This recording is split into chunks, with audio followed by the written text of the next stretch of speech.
Roll out and smile, man. I want to smile. There will be punishments. I don't know for what. I thought we're not at home with your kids. Yeah, you didn't pick up your shoes.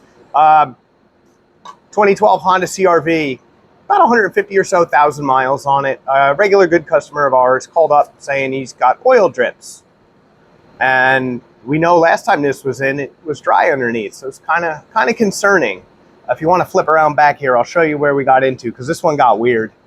So it was dripping right down in this general area, and there's a lot of pieces that meet here, and some of them are cheap, easy fixes. Others are like the engine's got to come out of the car type thing. So I'm gonna give you a quick tour, starting from the worst. All the way up here is the lower block half.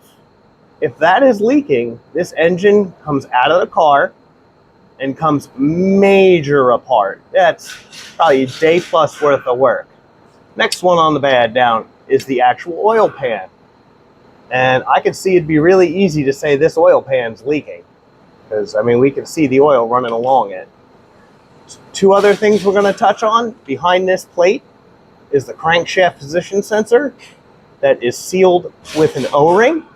There's also a possibility for a leak on one of these. And probably the other easy one would be this piece here. This is your oil filter extension housing. So these repairs range from fairly easy and relatively cheap to, wow, that's a big bill. And we weren't sure initially just because of how much stuff is here. I mean, everything, as you can see here in shot, these oil filters are small for size reference. It's all right here. So what we did was we cleaned it all up and we added engine dye. And then we had them drive it for about a week. We brought it back. And unfortunately, it did not show up with any of our phones. We tried like 15 different times to show you guys the UV dye, but we have the UV light and the yellow glasses like you've seen on CSI. That's how we find leaks sometimes. And lucky for this guy, it was the easy one. It was just the oil filter extension housing.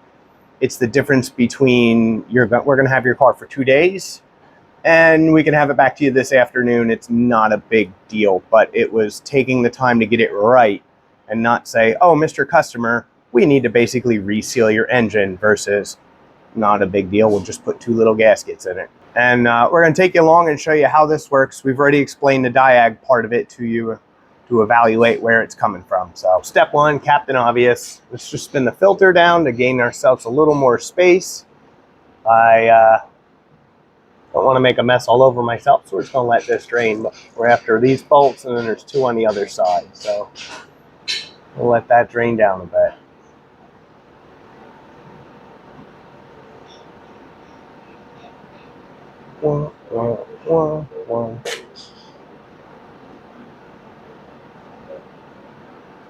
Yes, this oil is nice and cold, so it doesn't burn me.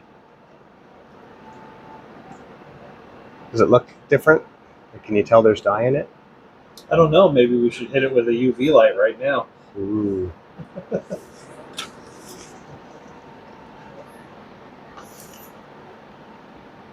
Let's give this a whirl. A little.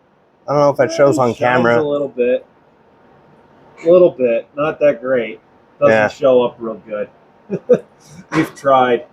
Yeah, it works a lot better with the big light. It's just the camera filters it out. Whoa, whoa, whoa. All right. And not to make a mess. I gotta get those bolts out the way. Now I know we didn't say this already, but there should be 2 rubber O-rings back there that we are expecting to find them to be collapsed. They're usually nice and round in side profile, and then with time and age they just flatten out. And that's what we're anticipating.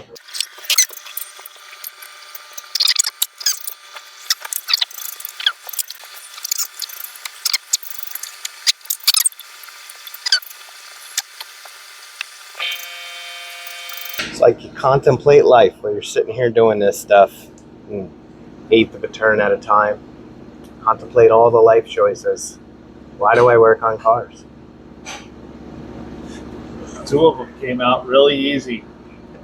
That last one, not so much. Hey, at least it's not like August and 110 degrees. It'd be oil and sweat running down from these gloves. This video gets 100,000 views, we get shop air conditioning. I did not try to pop it off the block yet either.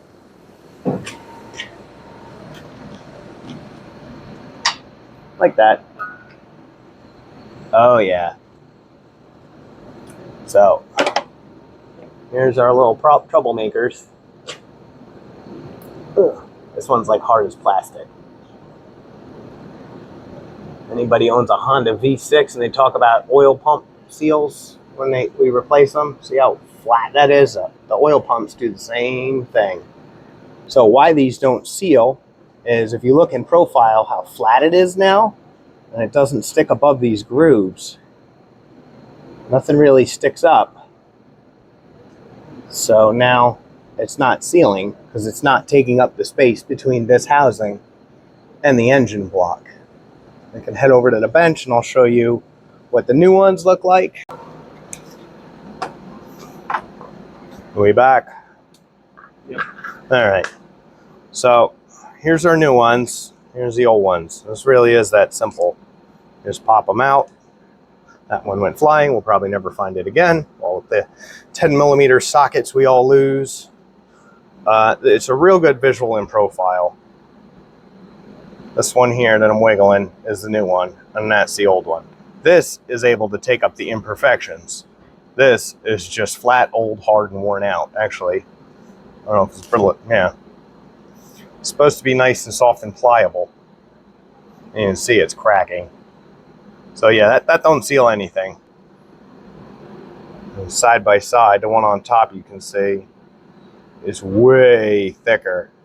And that is the new one. And since it actually is round in profile, when you put it in, you see how far up it sticks? That will pinch down into the groove and seal it. And this is just something that happens with age. Here's the other side again. They stick up nice and high, and that'll keep the pressurized oil in. So I'm gonna go back over and quick slap it on the car.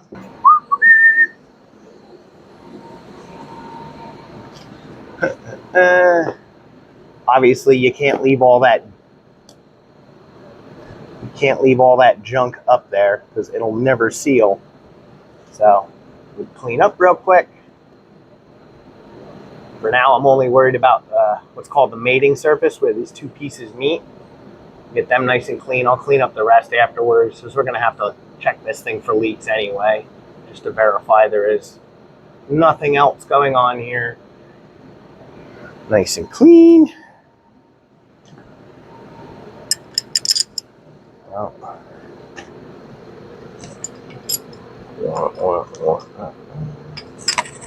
Always like to make sure it didn't fall out. What we need to do is ruin a brand new part. All right, I'm just gonna quick spin these three down and then torque them.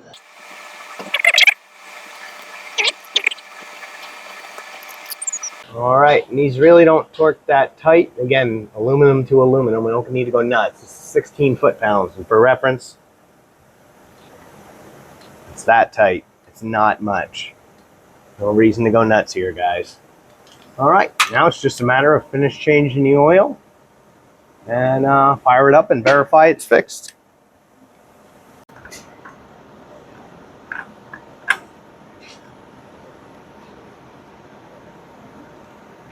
We're back. It's all done. You watched us put the gasket in. It got a couple other silly little things. It was here for an oil change. I don't even remember what else. A couple little things. Anyway, it's been driven. It's done. As you can see, we put the plastic shield back up. And now we're just going to leak check it here at the end. You see fresh filter. And it's all dry. I can tell you before when we ran this, you'd start seeing stuff kind of coming down in this area within a half hour or so. So we're very confident this is good. And this is, as always, the final step. We're not dealing with new cars here in a lot of cases. This thing's got almost 160K on it, and you could have multiple leaks here. I don't want to hand this back and have this guy call me a day later and say, hey, it's still dripping in my driveway. What'd you do? Why'd you take my money? I want to make sure he gets what he paid for. That's all. So it's real simple. You just check it when it's done. So in the end, we didn't want to just whip apart. We did put dye in it. We did have him drive it because I didn't want to charge this guy to rip this whole engine apart for what was, you saw, 2 little O-rings. How mad would you be if you spent the money to have somebody rip the engine out and be without your car for a couple days and have it still drip over, and then find out it's these 2 little couple dollar O-rings? So this is part of doing it right, part of making sure you guys get what you pay for, and we keep our good reputation. We work really hard at this. I'd really hate to lose it over a couple little O-rings. So that's all. You have a good day.